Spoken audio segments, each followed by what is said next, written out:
ناظرین 1965 کی جنگ کو گزرے تقریباً 6 دہائیاں ہو چکی ہیں، لیکن وہ جذبہ کس حد تک سلامت ہے؟ وہاں کے تاثرات، وہ چیزیں، وہ جو راکم نے رقم کیں، جو ہم تک پہنچیں، تاریخ داں نے بتائیں، وہ آنے والی نسلوں کو کس حد تک معلوم ہے؟ کیا یہ بہتر نہیں کہ کسی عینی شاہد سے پوچھیں؟ کیا یہ بہتر نہیں کہ ان زبانوں سے وہ حال سنیں جن ہاتھوں نے وہ جنگ لڑی ہو، جن آنکھوں نے وہ منظر دیکھا ہو، وہ جو قدم اس جنگ کی طرف بڑھے ہو؟ تو ایسی ہی ایک شخصیت ہمارے ساتھ موجود ہے، کرنل ریٹائرڈ عبدالرؤف مگسی صاحب۔ کرنل صاحب بہت شکریہ سر آپ کے وقت کا۔ سر 1965 کی جنگ، آپ بطور کپتان اس کے اندر شریک تھے، وہ تاثرات کیا تھے؟ کس جگہ پہ ڈیوٹی تھی اور اس وقت قوم کا جذبہ کیسا تھا؟ 1965 میں جو 65 کی جنگ ہے، یہ صرف فوج نے نہیں لڑی، یہ پاکستانی قوم نے لڑی، اور اس میں پوری عوام فوج کے پیچھے تھی، اور ہر ایک نے غالباً جو بھی اس کے اندر تھا، چاہے وہ فرنٹ پہ تھا یا وہ شہر میں تھا یا کسی گاؤں میں تھا، ہر ایک کا دل جو ہے اور جس کا جسم اور سوچ جو ہے وہ جنگ میں شامل تھی۔ وہ عجیب وقت تھا، ہم سارے کہیں بھی تھے اسی حالت میں کہ بس ہم جنگ لڑ رہے ہیں۔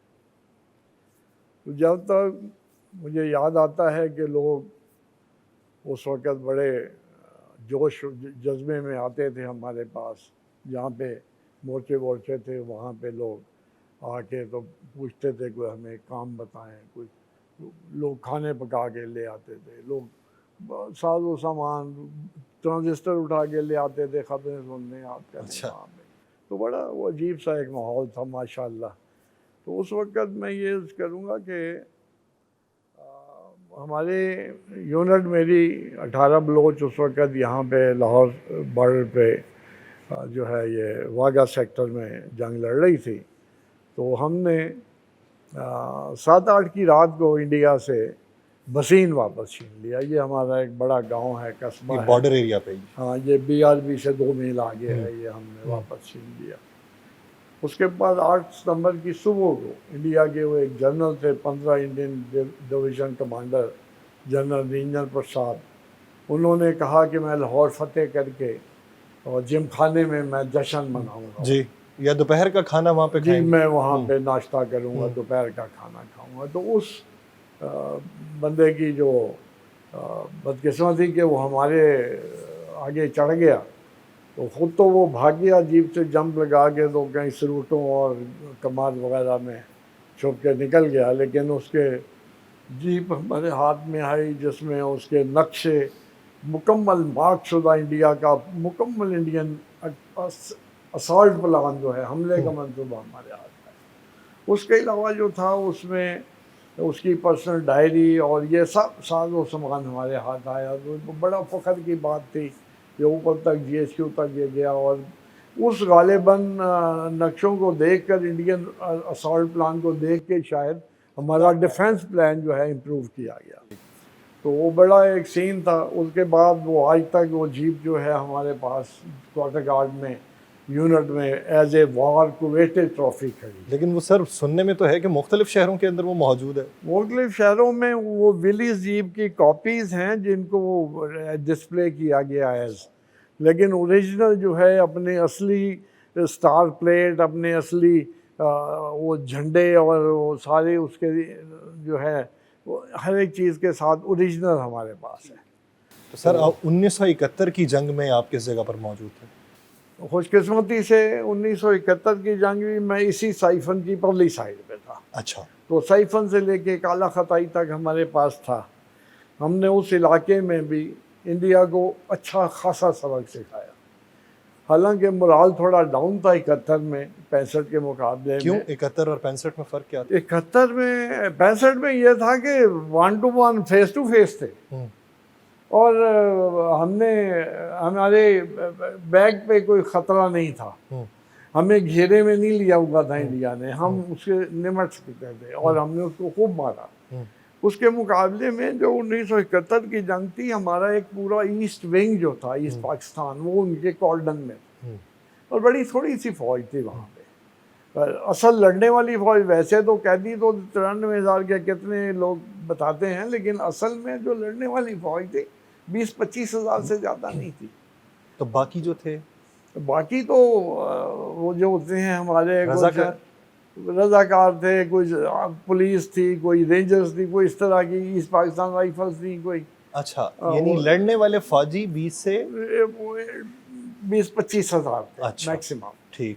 تو ان لوگوں نے بڑی بے جگری سے جنگ لڑی. یہ کوئی نہیں کہ وہ بزدلی تھے، انہوں نے کمالات دکھائے. اس کے بعد جو ہے اب یہ سمجھ لیجئے کہ ہمارے ہاں اس سائیڈ پہ تھوڑا سا اس کا ایفیکٹ تھا صحیح ذہنوں پہ کہ ہمارے وہ لوگ جو ہیں وہ پریشر میں ہیں. تو یہاں پہ اس کے دو ایفیکٹس ہوئے. کچھ لوگوں کا مورال ڈاؤن ہوا، کچھ ہمارے جیسے لوگ جو تھے انہوں نے کہا کہ نہیں انڈیا سے ان کا سکھانا چاہیے. تو الحمدللہ ہم نے چوتھی پوسٹ انڈیا سے واپس انڈیا کی قبضہ کی. انڈیا سے ہم نے بلیم پوسٹ لی، انڈیا کا ہم نے دوسری بند قبضہ کیا، چھنا ملا چھنن قلعہ قبضہ کیا. انڈیا کا جو تھا وہ یہ تمام جو ہے بھاگو کا انکلیو قبضہ کیا. تو الحمدللہ یہ نہیں ہے کہ انڈیا جو تھا وہ 71 میں کوئی بہت زیادہ سپر تھا. اگر اتنی فوج ایسٹ پاکستان میں انڈیا سے ٹکراتی تو ہم انڈیا کو وہاں پہ بھی ناکو چنے جیسے 65 میں تھے اس سے بھی زیادہ کرتے. تو سر پھر ان جنگوں کے بعد حوصلہ کس حد تک بلند رہا ہے، اور کیا آپ نے کوئی پیش رو فوج میں بھیجا؟ الحمدللہ جی، میں نے جب میرا ریٹائرمنٹ کا وقت آیا تو اس سے پہلے ایک چیز دیکھتے تھے ہم کہ فوج میں بہت سارے افسر جوان باتیں کرتے تھے. کوئی جیسی وغیرہ وہ کہتے تھے جی میں 2nd جنریشن ہوں، میں 3rd جنریشن ہوں. تو مجھے بھی بڑا دل تھا کہ میری بھی 2nd 3rd 4th جنریشن فوج میں آئے. تو اس کے اوپر میرا بڑا بیٹا علی جو ہے وہ تیار ہو گیا، علی رؤف مقصی، کہ جی میں فوج میں جاتا ہوں. اور وہ الحمدللہ انڈکٹ ہو گیا. اور اس نے پھر پی ایم اے میں بھی بڑا مشہور بچہ تھا اور بڑا فیمس. اور اس کے بعد یونٹوں میں بھی مجھے آج بھی یاد ہے کہ ایک جنرل نے مجھے کہا during my visit to Kharian, اس کے جی او سی نے، اس نے کہا سر اس کو بتائیں کہ کوئی ایک آدھ ٹرافی کسی اور یونٹ کے لیے بھی چھوڑ دیں. مطلب ہر چیز کا وہ ماسٹر تھا، ہر گیم میں، ہر بلا میں، چاہے فائرنگ ہے، کمانڈو ہے، چاہے جو ہے اسالٹ فورس ہے، کچھ ہر ایک میں ٹرافی اٹھانے والا بچہ. ٹھیک. تو اس کے بعد اللہ نے کیا تو وہ بچہ جو ہے وہ سیاچن میں پوسٹ ہو گیا. یہ اس وقت ایک یونٹ میں تھا کھاریاں میں.